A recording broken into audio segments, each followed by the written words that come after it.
ఓరిదేవా ఎండి కొండలాంటి పోరడేరా కట్టుకుంటా గాని కట్టమియా కంటి పాప లెక్క చూసుకుంటా ఏమే పిల్ల అంటాంటే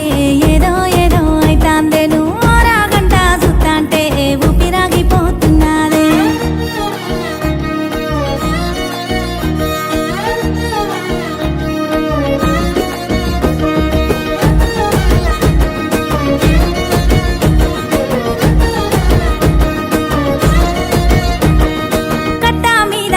నడక నా నెత్తి మీదనే ఎండమూత సూపుకు నచ్చిన పోరడిడు చూసి కూడా చూడనట్టు చూడు కట్ట మీద కాలి నడక నా నెత్తి మీదనే ఎండమూత సూపుకు నచ్చిన పోరడిడు చూసి కూడా చూడనట్టు చూడు గుంజుకొని చిర్ర నీడనిస్తే కాదంట అన్నా చెప్పు నువ్వు ఎండ తాపానికి దాహమిస్తే వద్దంట అన్నా చెప్పు నువ్వు ఒట్టు పెట్టుకున్న ఓరిదేవా